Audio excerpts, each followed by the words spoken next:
ഉപ്പുതറ പഞ്ചായത്തിൽ അംഗനവാടികളിൽ പ്രവേശനോത്സവം നടന്നു. ഉപ്പുതറ ഗാന്ധിനഗർ കോളനി അംഗനവാടിയിലാണ് പഞ്ചായത്ത് തല പ്രവേശനോത്സവം സംഘടിപ്പിച്ചത്. ഉപ്പുതറ പഞ്ചായത്ത് പ്രസിഡന്റ് ഷീലാരാജൻ പഞ്ചായത്ത് തല പ്രവേശനോത്സവം ഉദ്ഘാടനം ചെയ്തു.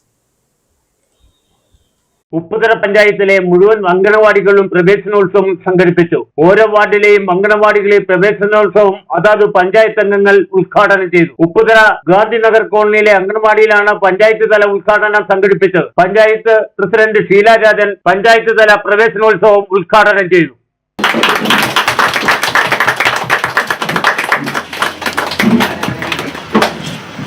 നമ്മുടെ സമൂഹത്തിന്റെ ഒരു അടിത്തറ എന്ന് പറയുന്നത് നിലവാരമുള്ള വിദ്യാഭ്യാസം കുട്ടികൾക്ക് കൊടുക്കുക എന്നുള്ളതാണ്.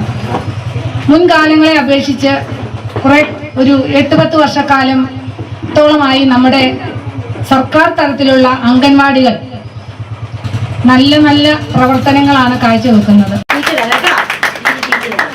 ബാഗും ബുക്കും അംഗനവാടിയിലെ നവാഗതർക്ക് സൗജന്യമായി വിതരണം ചെയ്തു. 1ാം ക്ലാസ്സിൽ പ്രവേശനം ലഭിച്ച കുട്ടികൾക്ക് യാത്രാ അയപ്പ് നൽകി. അംഗനവാടി വികസന കമ്മിറ്റി അംഗങ്ങളായ K Kalesh Kumar, Manu Antony, worker Udayakumari, helper Elsamma, മുൻ വർക്കർ വത്സമ്മ എന്നിവർ പങ്കെടുത്ത മുഴുവൻ പേർക്കും പായസ വിതരണവും നടന്നു. ഈറ്റക്കാനം അംഗനവാടിയിൽ വ്യത്യസ്തമായ രീതിയിലാണ് പ്രവേശനോത്സവം സംഘടിപ്പിച്ചത്. പഞ്ചായത്ത് അംഗം അഡ്വക്കേറ്റ് ബിജു ചെമ്പ്ളാവിൽ പ്രവേശനോത്സവം ഉദ്ഘാടനം ചെയ്തു.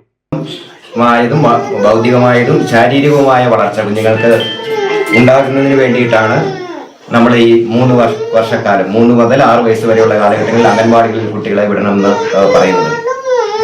നമുക്കറിയാം 3 വയസ്സ് വരെയുള്ള കാലഘട്ടത്തിൽ കുഞ്ഞുങ്ങൾ വീടിന്റെ 4 ചുമരിനുള്ളിൽ രക്ഷിതാക്കളുടെ സംരക്ഷണയിൽ അല്ലെങ്കിൽ വീട്ടിൽ മുതിർന്ന അംഗങ്ങളുണ്ടെങ്കിൽ അവരുടെയൊക്കെ സംരക്ഷണയിലും ലാളനയിലുമാണ് ഈ കുഞ്ഞുമക്കള് 3 വയസ്സ് വരെ കഴിയുന്നത്. അവിടെ നിന്ന് അവര് പൊതുസമൂഹത്തിലേക്ക് പുറം ലോകത്തിലേക്ക് ഇറങ്ങുന്ന ആദ്യത്തെ അവസരമാണ് അംഗൻവാടിയിലേക്കുള്ള പ്രവേശനം എന്ന് പറയുന്നത്. നവാഗതർക്കും അംഗൻവാടിയിൽ നിന്നും സ്കൂൾ വിദ്യാഭ്യാസത്തിന് പോകുന്ന കുട്ടികൾക്കും യാത്രയയപ്പ് നൽകി. ചടങ്ങിൽ worker Annie George, helper Pushpa, anganwadi വികസന സമിതി അംഗങ്ങൾ, മാതാപിതാക്കൾ തുടങ്ങിയവർ പങ്കെടുത്തു. Idukki vision news, Upputhara.